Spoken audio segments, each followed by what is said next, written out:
Welcome back sa ating FB page na Free Reviewers with Leonalyn at sa ating YouTube channel na Solving Math with Leonalyn.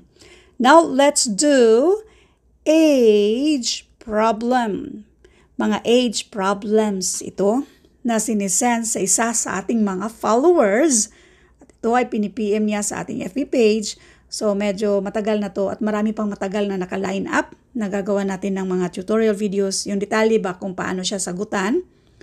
So, kung nanonood kayo ngayon sa ating FB page na Free Reviewers with Leonalyn, ugaliing panoorin ito sa ating YouTube channel na Solving Math with Leonalyn kasi lahat ng mga karugtong nito ay makikita nyo doon sa ating YouTube channel na Solving Math with Leonalyn.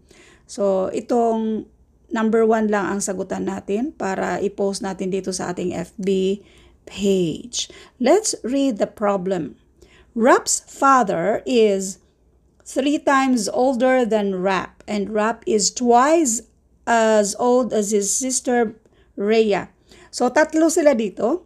In 2 years time, the sum of their ages will be 69. How old is Rap now?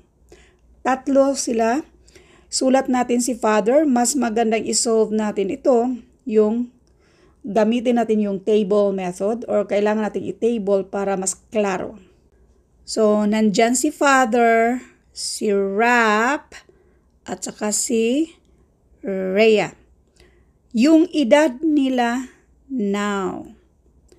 Dito muna tayo kay, asa na yung si Rap daw is twice as old as his sister Rhea. So, itong si Rhea, let E para sa edad ni Rhea kasi hindi natin alam kung ilan yung edad niya. Si Rap naman ay twice as old as his sister Rhea, so twice daw sa letter E. Ito namang si father ay 3 times as old as Rap. Ito yung edad ni Rap na twice ni E.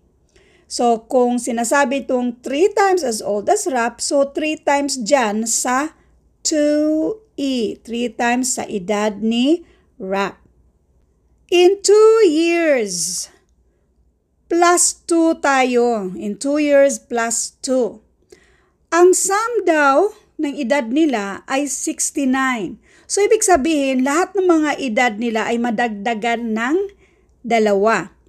So, we have 3 times 2E, this is 6E. Again, yung E, yan yung edad ni Rap. Pero ada natin ito ng 2 kasi in 2 years. Ito naman ay 2E, adan din natin ng 2. Pareho silang lahat na magbe-birthday every year. I-add natin yan.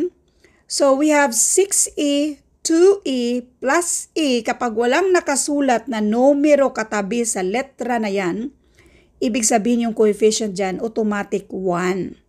So, we have 9E. 9E plus, this is 6. Ang total daw nito ay 69. Nasa given. So, ngayon, kailangan nating i-isolate yung value ni E. Since itong si 6 ay pang-add siya dyan, kapag matransfer, pang-minus na yan sa kabila.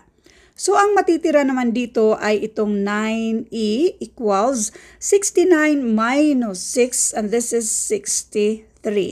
Para makuha natin yung value ni E, since si 9 ay pang-multiply dyan, pang-divide na yan sa kabila.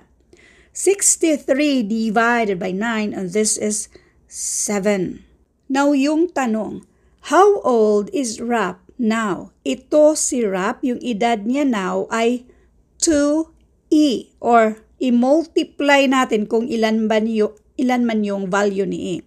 Meron tayong value ni E dito na 7. So kung 7 ang value ni E, ang edad ni Rap kasi ay twice dito sa E. Therefore, i-multiply natin ang 2 sa 7, ang edad ni Rap ay 14.